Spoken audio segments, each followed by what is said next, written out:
Howdy YouTube, Mike Howell here for Naps, New Age Pipe Smokers. I hope you all are doing well this morning.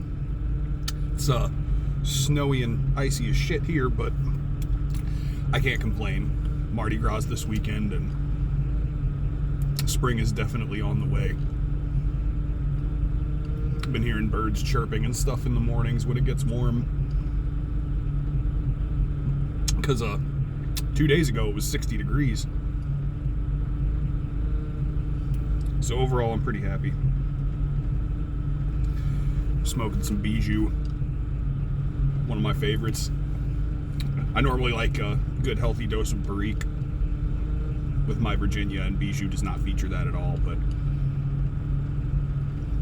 man, the Virginias in this are so good that I've mixed a little Perique with it before, and that's good too, but it's almost a shame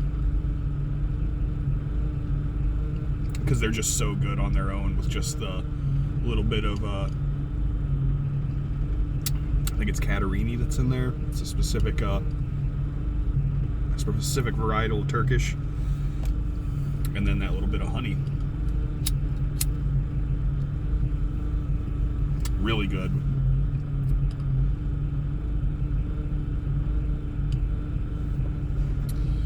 So I started thinking today about blame.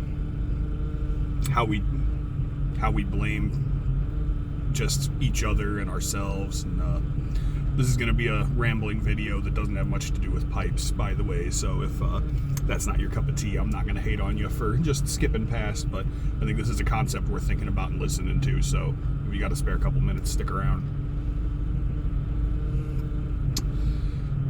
I posted a thing on Facebook the other day talking about holding on to the pain of the past, holding on to past pain and past traumas and past sadness.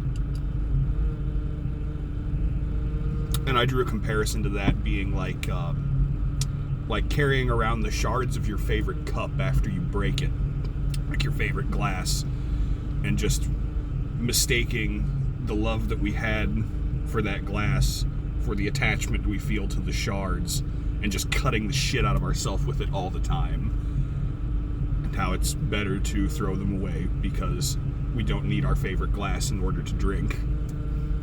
And a few people responded very positively, and one person sent me a private message because they were banned from commenting on Facebook for the moment. And this person's a good friend of mine, love her to death. She's good people, but she said, I wanted to comment, but I can't, so I wanted to private message you about it because I think you're blaming people for suffering trauma in the past and not being able to let go of it. My first thought was, that's interesting. I don't think I said anything that sounded blame-like. I mean, you can't blame people for their emotions. I was trying to talk about what's beneficial. So I'm thinking to myself, why would she think that? It's actually pretty obvious when I think about it, because we do blame a lot in our entire culture, our society. Like, we're almost taught from the time we grow up that blame is the next logical step from when we find out there's a problem. The practical step is to look for a solution, but it's easier and sometimes more satisfying in a small, mean way to look for somebody to blame.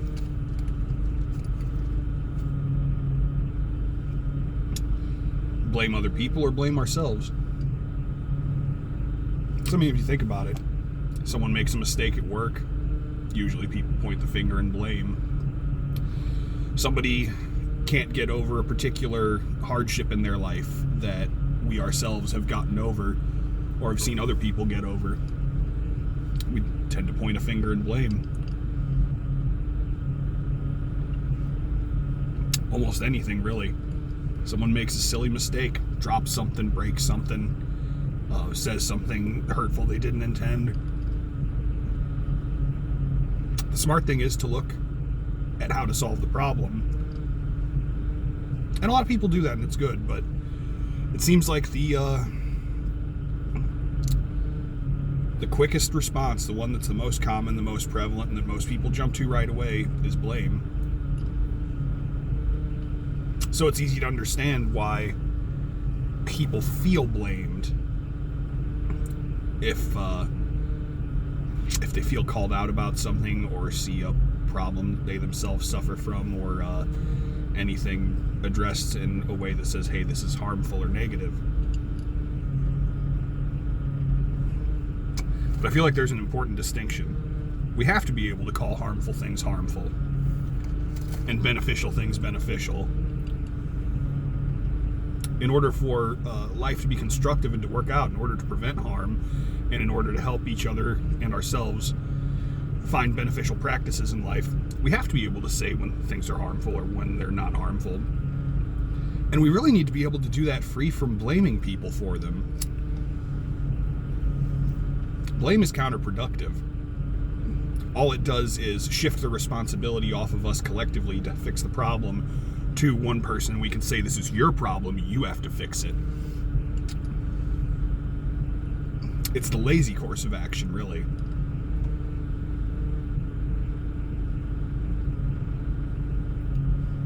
So I think that's something important that, like, as a society as a whole, each as individuals and as society as a whole, we should really work on.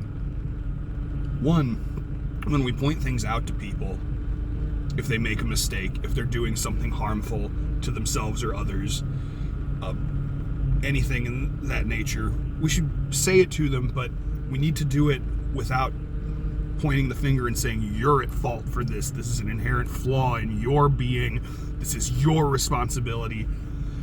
Because that is usually, it does more harm than good. And it's the fight or flight reaction that provokes in people is so strong and so ingrained that even if we try to kindly say, hey, this is harmful, you shouldn't do it, people don't see the action as being criticized. They feel that they themselves are being criticized, because that is often what happens.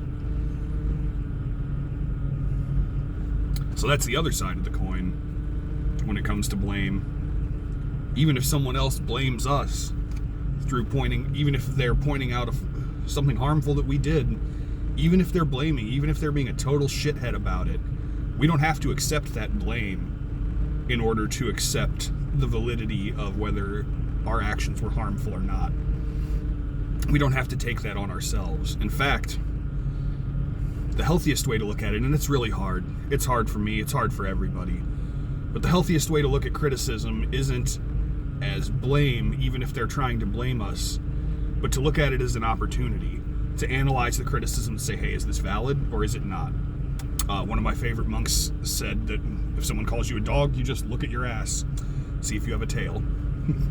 If you have a tail, oh God, well, I should change something. If the criticism is valid, it's an opportunity to make ourselves better. It's like a life hack. We just listen and work, and suddenly we become better people every day. And if the criticism isn't valid, fuck it. No need to even pay attention to it.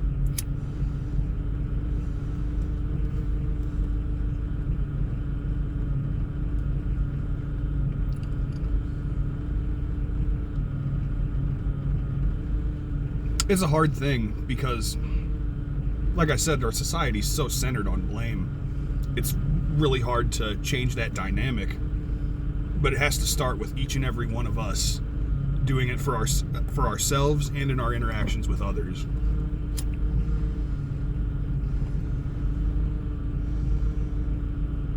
Nobody's perfect at it. All of us are going to fuck up and fail. But realizing that is an important step to not blaming people and ourselves for everything. We're all going to fail. All the fucking time. Literally every day we will fail at something. There's going to be something we don't do as well as we should have. Morality-wise, we're going to fuck up. Every single day there's going to be something, and probably a lot of some things, because that's just the nature of being human. But when we realize that, and we can forgive mistakes, and we can look at these things as an opportunity to grow rather than a judgment on our own personal self, our own internal character, not only Does it help us improve? And does it make things easier? But we make fewer mistakes that way because we're not so uptight and we're more willing to learn. When we're blamed, a lot of times we don't even want to look at the mistake. We make excuses for why the mistake is actually okay instead of thinking, oh man, maybe they have a point. So it's kind of a self-perpetuating cycle. Anyway, I feel like I've rambled enough. I hadn't made a video in a while because I was down at a Burning Man event in Florida and been busy with work and stuff, but I'm glad y'all, if you're still here with me, have listened to my morning ramblings. My car is just about thawed now so that I can see well enough to drive to the job site. So, I'm going to enjoy the rest of this bowl of Bijou on the road. Thanks for watching, and I hope you all have a wonderful day. And remember, the universe may piss down the back of your neck every single day, but it'll only drown you once, so keep your fucking chin up.